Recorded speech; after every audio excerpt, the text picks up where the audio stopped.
Tony Bennett, Tony Bennett. And I guess, first of all, what are some of the topics you're going to touch on here in your speech?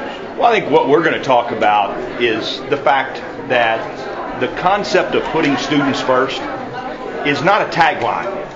It's not a marketing ploy. It's a filter we should run every decision we make in education through.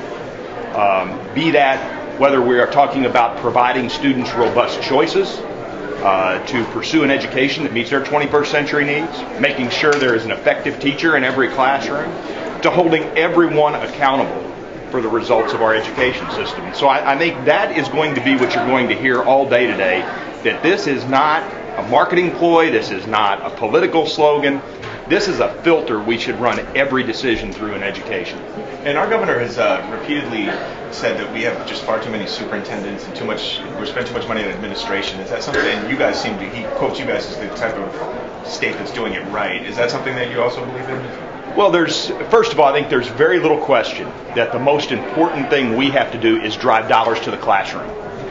That our expenditures should really be filtered through the fact that we are putting students first, so that our fiscal policies match our education policies at the state level and at the local level. So I think it's the right discussion to have, and frankly, being a proponent of school letter grades, I think we should have fiscal letter grades that make sure that the investment taxpayers make in school districts is an investment that drives academic achievement.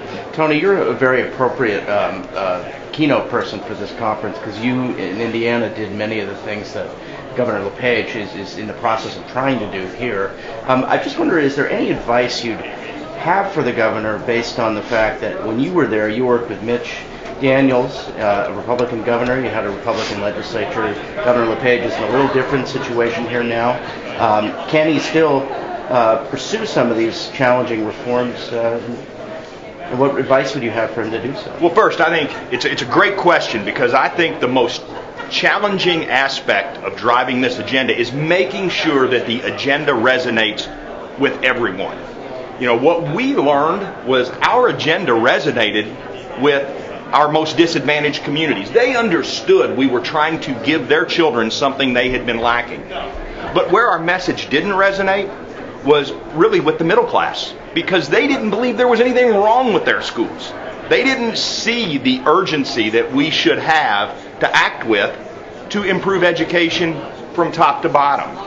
So I guess the takeaway I took from Indiana was we must develop a message that resonates with every class of citizen, with every school, that every child matters, regardless of if they're at the lowest end of the socioeconomic ladder or at the uppermost end of the socioeconomic ladder. Do you believe vouchers are the way of the future? Well, I'm a strong school choice guy, and I think my record speaks for itself on where I stand on vouchers.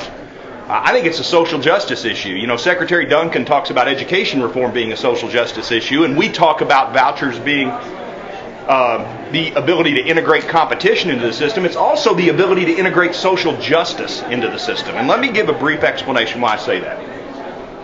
If I come to Maine, I'm going to choose where I live. I'm going to choose where my children go to school. And the simple reason is because I can afford to. Shouldn't a poor minority single mother have that same right? Shouldn't she be able to choose where her children go to school based on the quality of education they get? So while you will hear me talk about competition, you're also going to hear me talk about social justice, because that resonates and people believe that all families deserve that right.